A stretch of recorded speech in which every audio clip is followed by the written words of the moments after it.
اخی ہے ابن ام وارث علم الاولین والآخرین اسد اللہ الغالب غالب لا کل غالب مولانا ابی الحسن علی ابن ابی طالب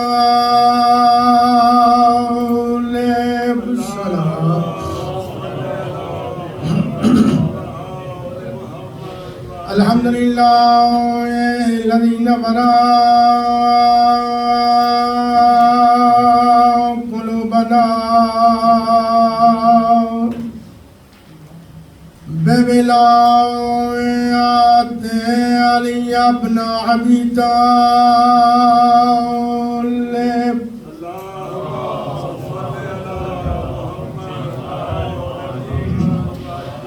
الحمدللہ الذی نور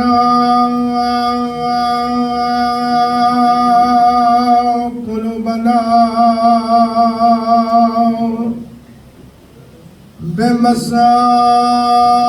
بمصائب الحسین والصلاة والسلام علی صفیر الحسین الذی قتل غریبا فی الکوفۃ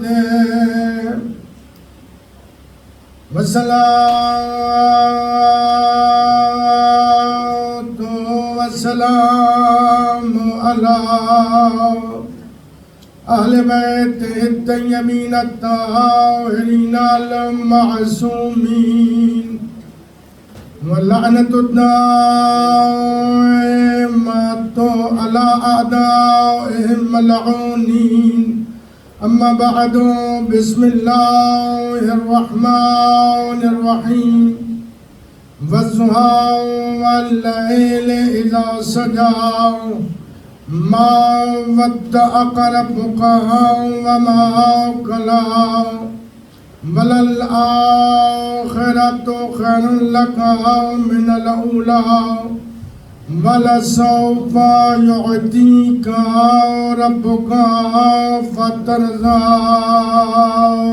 صلوات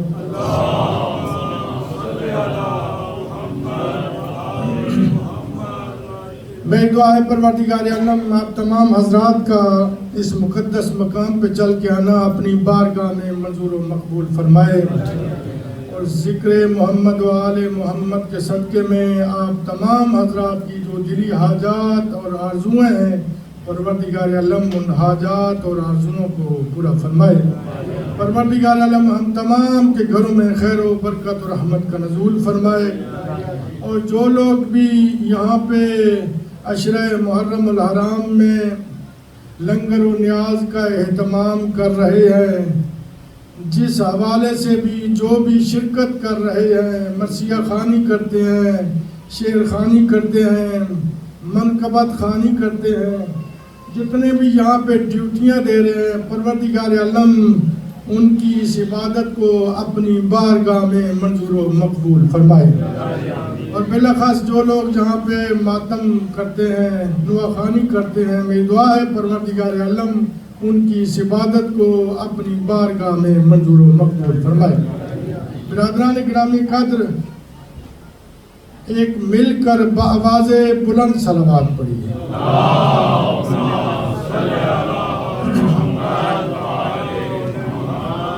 جیسا کہ گزشتہ مجالس میں میں آپ کی خدمت عالیہ میں عرض کر چکا ہوں کہ پاک حیدریہ ایسوسی ایشن فرینکفورٹ میں 2024 کا یہ محرم الحرام کا عشرہ، جس کا عنوان قرار دیا گیا ہے میزان ہدایت اور شان اہل بیت، بڑا اہم ترین موضوع، اور انتہائی اہم ترین معروضات آپ کی خدمت عالیہ میں بیان ہو چکی ہیں. انشاءاللہ آنے والے ایام میں اگر آپ متوجہ رہے اور جو مسلسل آ رہے ہیں ان کو یہ میں بتاتا چلوں کہ میرا ایک خصوصیت ہے، میں کہتا ہوں کہ میری ایک عادت ہے، وہ یہ کہ میں پورے عشرے محرم الحرام کا نتیجہ دیتا ہوں، اور انشاءاللہ آخری ایام میں پوری یہ جو ہم میزان ہدایت اور شان اہل بیت کے عنوان سے جتنی معروضات آپ کی خدمت عالیہ میں بیان کی جائیں گی، انشاءاللہ 9 اور 10 محرم الحرام کو آپ کو اس کا نتیجہ ملے گا، معلوم ہو جائے گا کہ میزان ہدایت کیا ہے اور شان اہل بیت کیا ہے. محمد وآل محمد.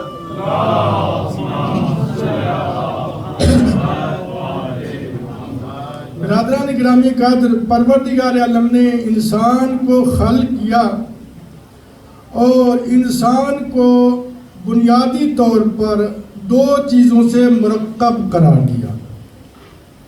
ایک ہے انسان کا جسم، ایک ہے انسان کا روح. ان دونوں کے لیے پروردگار عالم نے لاتعداد نعمتوں کو خلق کیا. اور جو جسم اور جسمانیات کی جو ظاہری طور پر ہم ایک دوسرے کو دیکھتے ہیں، یہ جو جسم ہے، اس جسم کی نشو و نما کے لیے، افزائش کے لیے، اس جسم کو صحیح و سالم رکھنے کے لیے پروردگار عالم نے لاتعداد نعمتوں کو خلق کیا. اور خلق کرنے کے بعد ارشاد فرمایا قرآن مجید میں وَإِن تَعُدُّوا نِعْمَةَ اللَّهِ لَا تُحْصُوهَا. اگر تم اللہ کی ان نعمتوں کو شمار کرنا چاہو تو اللہ کی ان نعمتوں کو شمار نہیں کر سکتے. پروردگار عالم نے اسی طرح جس طرح انسان کے جسم کے لیے، جسمانیات کے لیے لاتعداد نعمتوں کو خلق کیا، اسی طرح پروردگار عالم نے انسان کی ہدایت کے لیے، انسان کے روح اور روحانیات کی افزائش کے لیے، اس کو صحیح راستے پر رکھنے کے لیے لاتعداد نعمتوں کو خلق کیا.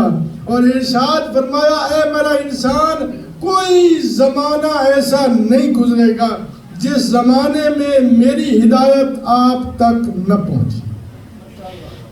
اور پروردگار عالم نے آغاز میں سب سے پہلے بشر کو جب خلق کرنا چاہا، بڑی توجہ چاہتا ہوں حیدر بھائی، توجہ ہے نا، جب پروردگار عالم نے سب سے پہلے انسان کو خلق کرنا چاہا تو پہلے انسان کو ہادی بنا کے اس دنیا میں بھیجا، رہنما بنا کے بھیجا، لیڈر بنا کر بھیجا. کیوں؟ اس لیے اللہ چاہتا تو کسی عام انسان کو بھی اس دنیا میں بھیج سکتا تھا. کس لیے سب سے پہلے انسان کو ہادی بنا کر بھیجا؟ کیا وجہ، کیا علت، کیا لاجک ہے اللہ کا کہ سب سے پہلا انسان آیا، سب سے پہلا بشر آیا ہادی بن کر؟ اس لیے کہ میں اس پوری بحث کو، جو ایک طویل بحث ہے، ایک جملے میں بیان کرنا چاہتا ہوں، اگر متوجہ رہے تو لطف آئے گا. اللہ کو یہ گوارا نہیں تھا کہ کوئی ایک بھی انسان دنیا میں موجود ہو اور ہادی موجود نہ ہو. توجہ ہے نا؟ اس لیے پروردگار عالم نے پہلی منزل میں ہادی پر، اگر کوئی ایک بھی انسان ہوتا اور ہادی موجود نہ ہوتا تو وہ بروز قیامت کہتا یا رب العالمین، میں تو ہدایت کا طلبگار تھا، میں تو ہدایت چاہتا تھا، میرے پاس کوئی ہادی ہی موجود نہیں تھا. اگر وہ بروز قیامت یہ جملہ کہہ دیتا تو اللہ کو اس کو معاف کرنا پڑتا، تو پورا نظام حساب و کتاب ختم ہو جاتا. اس لیے پروردگار عالم نے پہلی منزل پہ ہادی منتخب کیا، پہلی منزل میں ہادی منتخب کر کے بھیجا.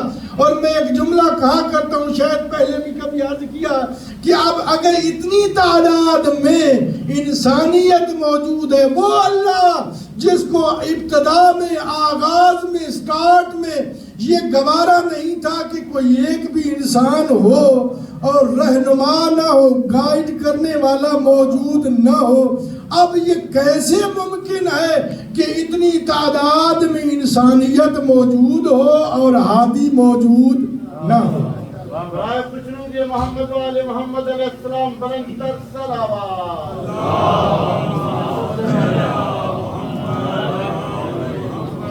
اس لیے اللہ نے ارشاد فرمایا کل شیء فان ویبقی وجہ ربک ذو الجلال والاکرام، ہر چیز فنا ہو جائے گی مگر جو بچے گی وہ اللہ کا چہرہ باقی رہے گا، اللہ کا چہرہ باقی رہے گا۔ اب اللہ کا چہرہ ہے کیا؟ بھائی ہمارا چہرہ کیا ہوتا ہے؟ میری پہچان ہے، آپ کا چہرہ آپ کی پہچان ہے۔ اب اللہ کا چہرہ وہی ہے جو اللہ کی معرفت کا ذریعہ ہے۔ صلوات پر محمد و آل محمد۔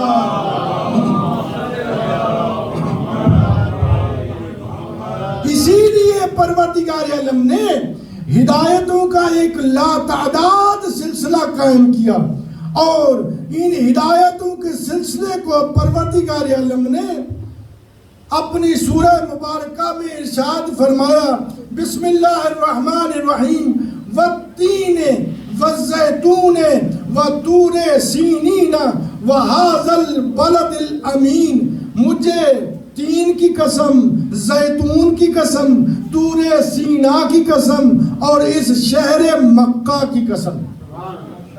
اب اللہ نے 4 قسمیں کھائی ہیں۔ یہ مفسرین یہ سوال کرتے ہیں کہ اللہ کو کیا ضرورت تھی؟ توجہ چاہتا ہوں برادران جو بزرگان پیچھے بیٹھے ہیں، اللہ کو کیا ضرورت تھی کہ وہ اللہ درختوں کی قسمیں کھائے، پہاڑ کی قسم کھائے، شہر کی قسم کھائے؟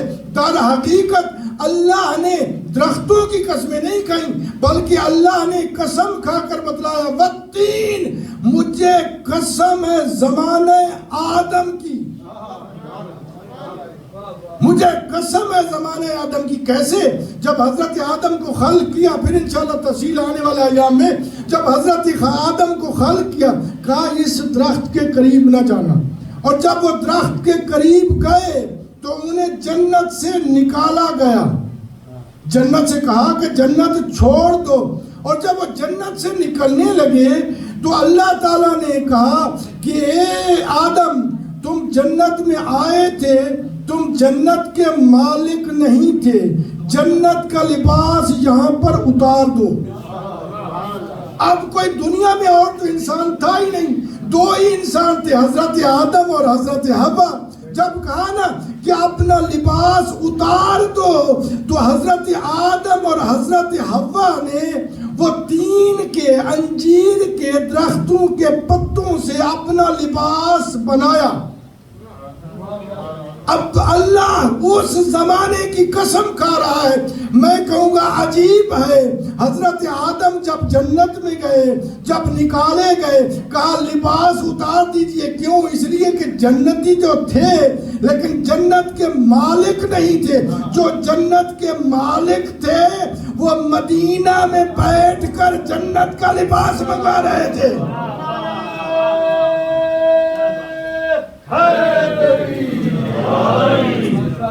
توجہ ہے نا؟ جو جنت کے مالک تھے وہ جنت مدینہ میں بیٹھ کر، اور اللہ نے کہا اے رضوان جنت، تم لباس جنت لے جا رہے ہو، لیکن آج یہ نہیں کہنا کہ ہم رضوان جنت ہیں، دق الباب کرنا۔ اگر فضا آئے تو اسے بتلا دینا، مہربانی سے سلامت رہو۔ صلوات پر محمد و آل محمد۔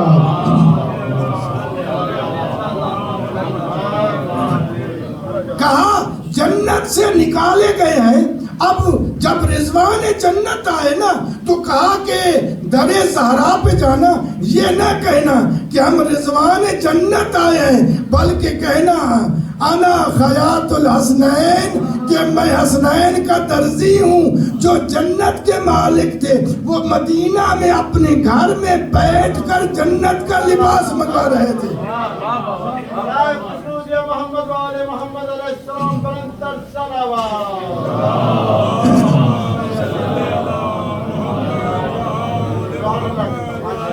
توجہ ہے نا؟ انجیر کی، یعنی کس زمانے کی؟ جب سب سے پہلے انسان نے زمین پر قدم رکھا، یعنی آغاز انسانیت کی قسم۔ والزیتون، اور مجھے قسم ہے زیتون کی۔ زیتون، اللہ کو درخت کے قسم کھانے کی ضرورت کیا تھی؟ اللہ کوئی زمانہ یاد کرا رہا ہے، یعنی اس زمانے کی قسم، حضرت نوح نجی اللہ کے زمانے کی قسم۔ توجہ ہے نا؟ میں تفصیل بیان کروں۔ حضرت نوح نجی اللہ یہ وہ نبی ہیں جو سب سے پہلے صاحب شریعت نبی ہیں۔ میں ایک جملہ کہنا چاہتا ہوں فضائل میں جانے سے پہلے، تاکہ بچوں نوجوانوں کے ذہن میں یہ بات آ جائے۔ حضرت نوح نجی اللہ یہ سب سے پہلے صاحب شریعت، حضرت آدم نبی تھے لیکن صاحب شریعت نبی نہیں تھے، یہ سب سے پہلے صاحب شریعت نبی ہیں۔ اور انہوں نے کتنی زندگی پائی؟ 2250 برس، 2250 ایئر زندگی پائی۔ اور زندگی کی حقیقت بیان کر دوں ایک جملے میں۔ جب حضرت نوح نجی اللہ سے ملک الموت نے پوچھا کہ اے اللہ کے پیغمبر یہ بتلائیے کہ آپ نے زندگی کو کیسا پایا، تو حضرت نوح نے ارشاد فرمایا کہ میں نے ایسا پایا جیسے دھوپ سے سائے میں آیا۔ 2250 برس زندگی ہے، اور 2250 برس میں اپنا گھر نہیں بنایا۔ اس لیے پوچھا گیا کیوں؟ کہا اس لیے کہ میں وہاں اپنا گھر چاہ رہا ہوں جہاں ہمیشہ رہنا ہے۔ اور حضرت نوح نجی اللہ کو، حضرت نوح کو 43 مقامات پہ، 43 مقامات پہ اللہ نے حضرت نوح کو نوح کہہ کر پکارا۔ توجہ چاہتا ہوں میرے بھائی، حضرت نوح کو نوح کہہ کر پکارا، لیکن حضرت نوح کا نام نوح نہیں ہے، عبد الغفار ہے یا عبد الرزاق ہے۔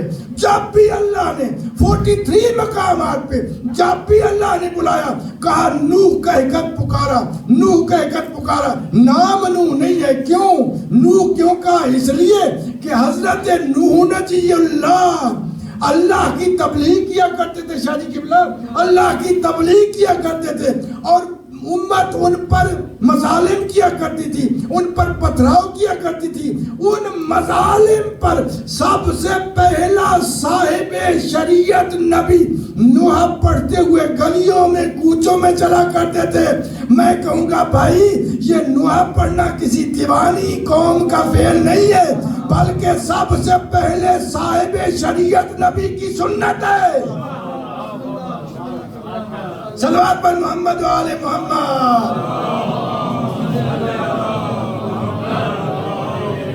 انتظامیہ کی طرف سے اعلان ہے کہ تھوڑا تھوڑا آگے آ جائیں تاکہ آنے والوں کو جگہ ملے۔ صلوات پر محمد و آل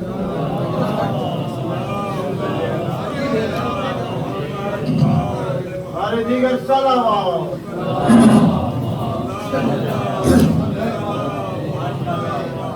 خوشنودی محمد و آل محمد کے لیے بلند تر صلوات۔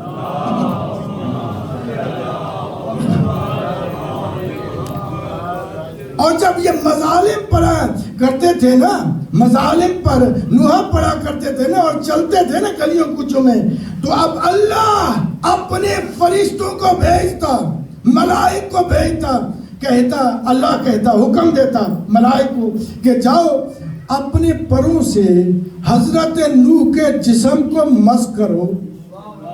جیسے ہی وہ فرشتے آتے، اپنے پروں کو حضرت نوح کے جسم سے مس کرتے، حضرت نوح کو شفا مل جاتی۔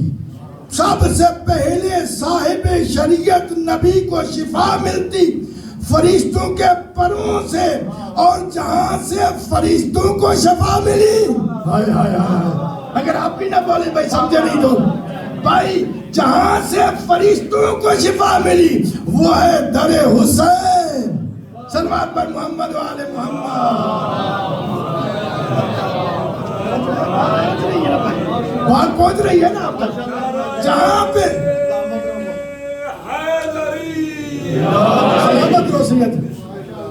تو جہاں سے فرشتوں کو شفا ملتی ہے وہ ہے در حسین۔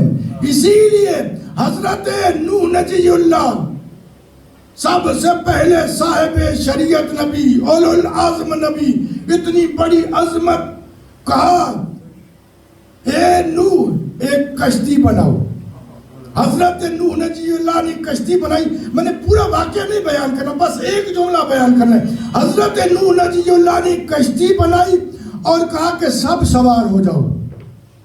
جتنے تھے سوار ہونے والے وہ سوار ہو گئے۔ دنیا میں تو اور بھی تھے، بہت سارے لوگ ہلاک ہو گئے، فقط وہی لوگ بچے۔ بڑی توجہ شادی قبلہ، فقط وہی لوگ بچے جو حضرت نوح کی کشتی میں سوار ہو گئے۔ جو کشتی سے پیچھے رہ گئے وہ ہلاک ہو گئے۔ اس زمانے میں پانی ہی ہلاکت تھی۔ حضرت نوح کے زمانے میں جو طوفان آیا، پانی نکلا، وہ کہاں سے نکلا؟ مسجد کوفہ سے۔ اور وہ اتنا پوری روئے زمین پر ہر طرف پانی ہی پانی تھا، سب ہلاک ہو گئے، مگر وہی بچے جو حضرت نوح نجی اللہ کی کشتی میں سوار تھے۔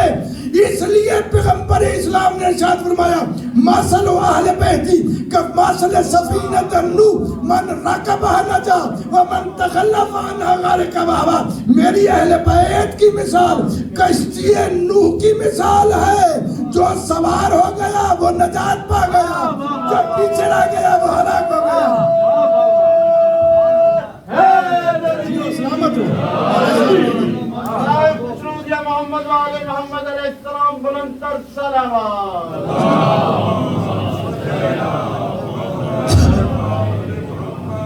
توجہ نا برادران گرامی کا، اس لیے ہر طرف۔ اور پھر حضرت نوح کی کشتی میں تھوڑے لوگ، قلیل لوگ سوار تھے، جس طرح آج اہل بیت کی کشتی میں قلیل لوگ سوار ہیں۔ اور جس طرح وہ پانی اس زمانے میں سب لوگوں کو ہلاک کر گیا، اسی طرح آج بھی گمراہی ہر آدمی کو جو ہے وہ تباہ کر دے گی، گمراہ کر دے گی، مگر جو کشتی اہل بیت پہ سوار ہو گیا۔ اور یہ کشتی رکی۔ قرآن کی تفسیر کر رہا ہوں، قرآن سے فضائل اہل بیت بیان کرنا بڑا مشکل کام ہے، توجہ چاہتا ہوں آپ کی۔ یہ کشتی ایک پہاڑی کے اوپر رکی۔ حضرت نوح نے ایک پرندے کو کہا اے ابابیل جاؤ دیکھو زمین پہ پانی ختم ہو گیا۔ جب وہ ابابیل گیا تو نشانی کے طور پر وہ اپنی چونچ میں نشانی کے طور پر وہ زیتون کا پتا لے کر آیا۔ اس لیے اللہ نے کہا والتین والزیتون، مجھے قسم ہے زیتون کی۔ جب حضرت نوح نجی اللہ کے بعد دوبارہ نسل انسانیت کا آغاز ہوا، اور نسل انسانیت کا آغاز ہوا 1902 میں اٹالین کی ریسرچ ٹیم اور یورپ کی اور مختلف ممالک کی ریسرچ ٹیم گئی وادی ابراہیم خلیل اللہ میں ریسرچ کرتے، کئی سال ریسرچ کرنے کے بعد انہیں ایک عرصہ ملا، ایک تختہ ملا، ایک لکڑی کا ٹکڑا ملا۔ وہ اس کا ترجمہ کرتے کرتے ساسانی، ثانی، عبرانی زبان میں سے جب ان کو اپنی زبان میں لے کر آئے تو اس پر لکھا ہوا تھا یہ حضرت نوح نجی اللہ کی اس کشتی کا عرصہ ہے جس پر لکھا ہوا ہے اے میرے اللہ مجھے پناہ دے، اے میرے پناہ دینے والے اللہ مجھے پناہ دے، محمد کے صدقے میں پناہ دے، علی کے صدقے میں پناہ دے، فاطمہ کے صدقے میں پناہ دے، حسن کے صدقے میں پناہ دے، حسین کے صدقے میں پناہ دے۔ بھائی یہ پناہ مانگنا، یہ مدد مانگنا کسی دیوانی قوم کا فعل نہیں ہے، بلکہ یہ سنت ہے سب سے پہلے صاحب شریعت نبی کی۔ سلامت ہو۔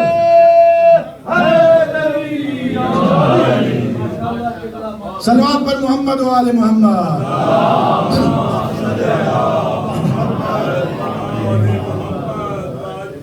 توجہ برادرانی گرامی کا، لہذا یہ جو ہم عمل کرتے ہیں، یا علی مدد کرتے ہیں کہتے ہیں، یا فاطمہ مدد کہتے ہیں، یا حسن یا حسین مدد کہتے ہیں، یہ آج سے نہیں ہے بلکہ سب سے پہلے صاحب شریعت نبی نے انہی کے صدقے میں اپنی کشتی کو نجات دلانے کے لیے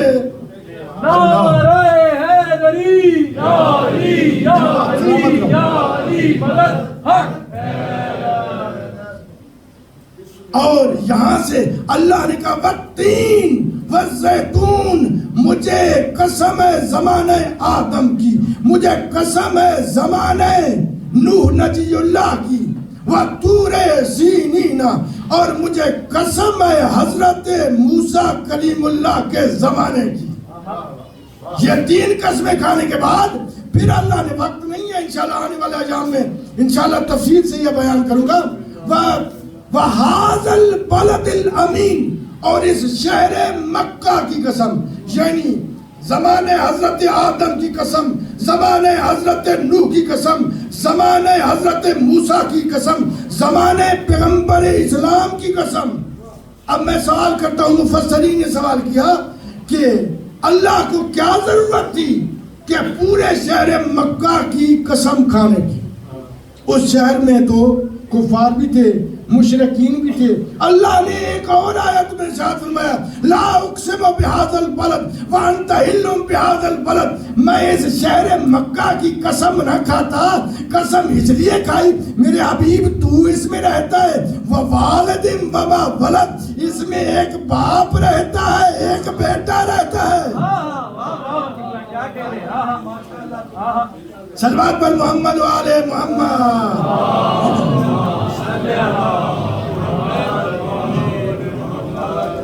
اور اس زمانے میں تین باپ اور بیٹے مشہور تھے، ایک ابو لہب اور اس کا بیٹا، ایک ابو سفیان اور اس کا بیٹا، ایک ابو طالب اور اس کا بیٹا۔ اللہ نے بتلا دیا کہ میں شہر مکہ کی قسم نہ کھاتا، قسم اس لیے کھائی کہ اس میں آپ بھی رہتے ہیں، ابو طالب بھی رہتے ہیں اور علی بھی رہتے ہیں۔ تو ہے نا، اتنی عظمت ہے، اور یہی وجہ ہے میرے بھائی کہ اللہ نے ہدایتوں کا ایک سلسلہ قائم کیا۔ کوئی زمانہ ایسا نہیں گزرا جس زمانے میں اللہ نے ہدایتوں کو نہ بھیجا ہو، اور جس بھی ہادی کو بھیجا وہ مجسمہ ہدایت بنا کر بھیجا۔ وہ یا علی یا علی یا علی مدد حق صلوات پر محمد و آل محمد۔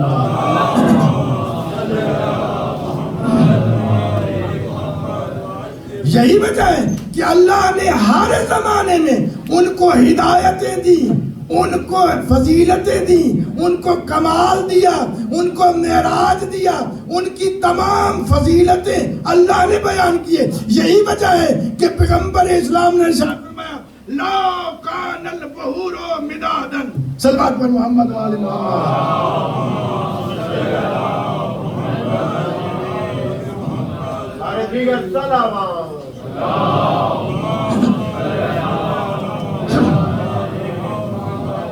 لا کان البحور مدادا والاشجار اقلاما والجن والانس کتابا، اگر تمام دنیا کے سمندر سیاہی بن جائیں اور دنیا کے تمام درخت کلمے بن جائیں اور تمام جن و انس لکھنے والے ہوں، لا یوسا فضائل علی ابن ابی طالب، کہ وہ علی ابن ابی طالب کے فضائل تو دور کی بات ہے، ان کی فضیلتیں کم ہی نہیں ہوں گی، یہ لکھ ہی نہیں سکتے، یہ شمار ہی نہیں کر سکتے۔ مولانا علی علیہ السلام برنتر سلامات۔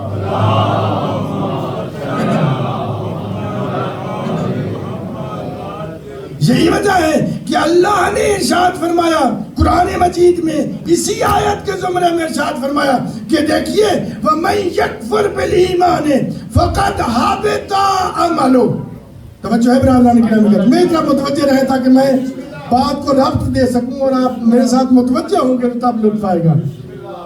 توجہ ہے نا، ہم کاپی والے اور وہ لیپ ٹاپ والے تو ہے نہیں، تو لہذا آپ متوجہ رہیں گے تو ہم بھی آپ کے ساتھ متوجہ رہیں گے۔ صلوات پر محمد و آل محمد۔ جی آپ سلامت رہو جناب، مہربانی آپ کی۔ پیغمبر اسلام نے اتنی فضیلتیں بیان کی ہیں. قرآن نے ارشاد فرمایا وَمَن يَكْفُرْ بِالْإِيمَانِ فَقَدْ حَبِطَ عَمَلُهُ، جس نے ایمان کا انکار کیا اس کے تمام اعمال ضائع.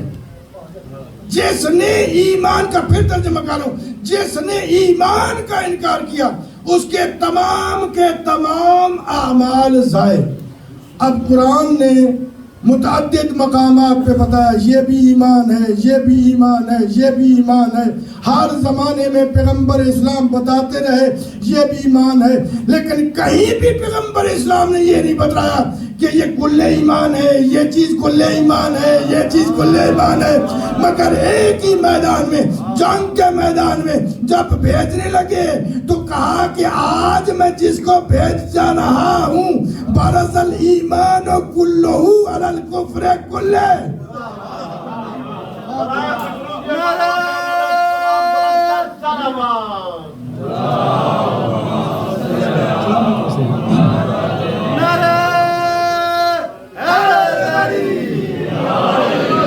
ہے نا ارشاد فرمایا برز الایمان کلہ علی الکفر کلہ، کہ کل کا کل ایمان کل کے کل کفر کے مقابلے میں جا رہا ہے.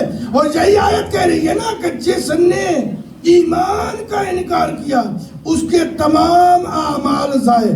آئیں پیغمبر اسلام کی حدیث پر سنتے ہیں، پڑھتے ہیں. پیغمبر اسلام نے کیا ارشاد فرمایا کہ جب محشر کا میدان لگا ہوگا سب لوگ حساب کتاب دیں گے، نمازیں پوری، روزے پورے، حج پورا، عبادات موجود ہیں، سارے اعمال موجود ہیں. بھائی حساب کتاب مکمل ہو چکا، وہ آگے بڑھنے لگیں گے. جب آگے بڑھنے لگیں گے تو ایک ہاتف غیبی میں آواز آئے گی واقفوہم، انہیں روکو.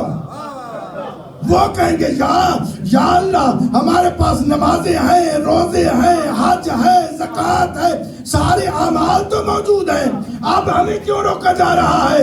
آواز آئے گی واقفوہم انہم مسئول عن ولایت علی ابن ابی طالب.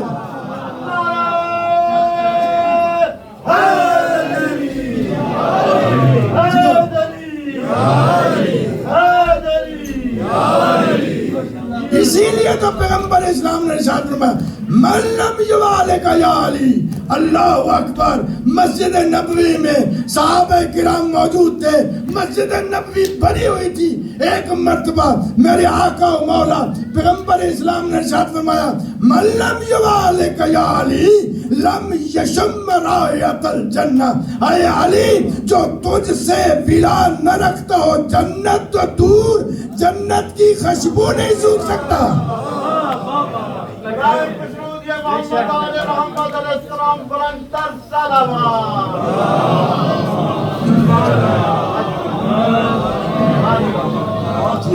سلامت سلوات پر محمد و آل محمد.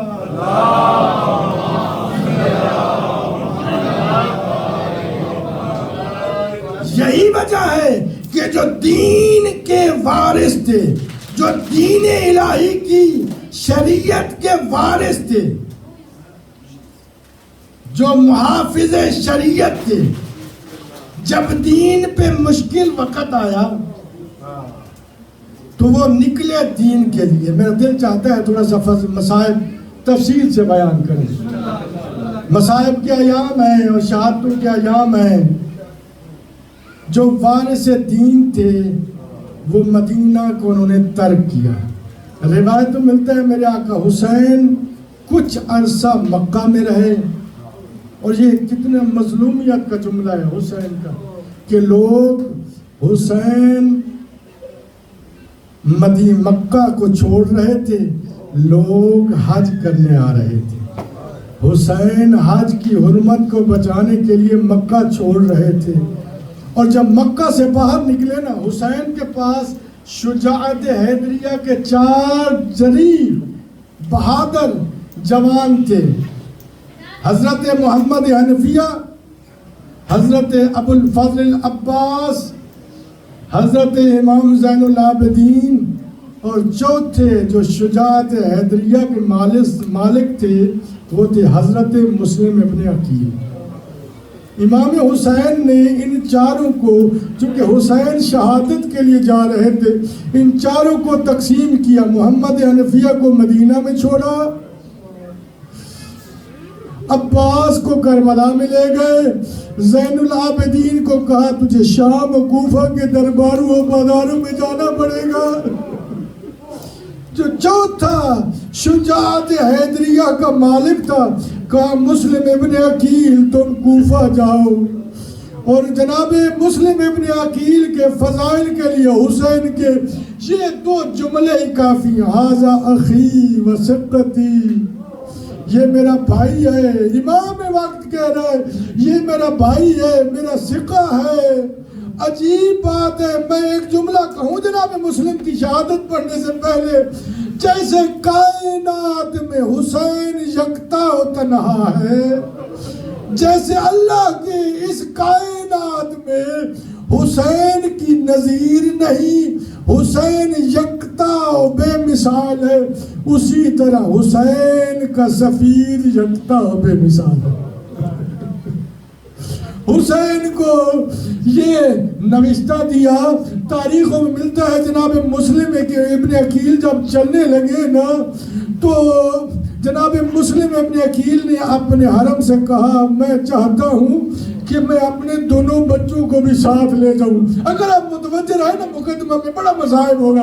کہا میں چاہتا ہوں اپنے بچوں کو بھی ساتھ لے جاؤں۔ ماں نے بڑے ناز سے بڑی تیار کر کے دونوں بچوں کو باپ کے ساتھ روانہ کیا، اور روانہ کرتے ہوئے کہنے لگی اے مسلم ابن عقیل، اے میرے سردار، یہ میرے دونوں بچے بڑے پیارے ہیں، ان کے کھانے کا خیال کرنا، ان کے آرام کا خیال کرنا، یہ کبھی مجھ سے جدا نہیں ہوئے، پہلی مرتبہ مجھ سے جدا ہو رہے ہیں۔ تاریخوں میں ملتا ہے حضرت مسلم ابن عقیل کا گھوڑا چلا، ایک مرتبہ حسین نے کہا مسلم رک جاؤ، تاریخ کے جملے، میرے آقا حسین نے رو کر مسلم کو روانہ کیا۔ حسین تو امام وقت تھے نا، حسین تو جانتے تھے کہ مسلم سے پھر ملاقات نہیں ہو سکے گی۔ جناب مسلم کوفہ میں گئے، تاریخ میں ملتا ہے کوفہ والوں نے 18,000 لوگوں نے جناب مسلم کی بیعت کی۔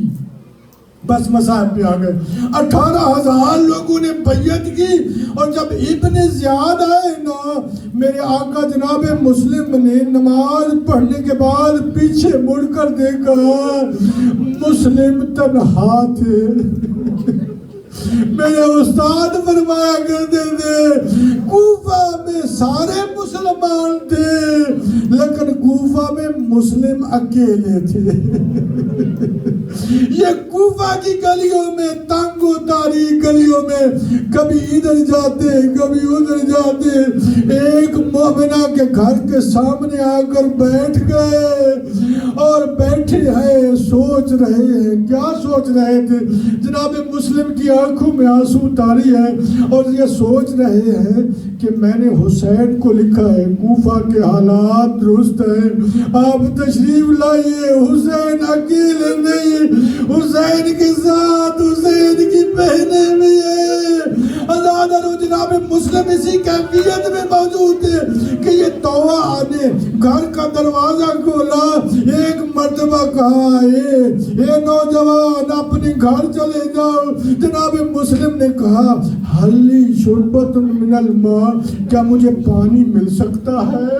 جناب یہ مومنہ پانی کا مشکیزہ لے کے آئی، جناب مسلم نے پانی پیا۔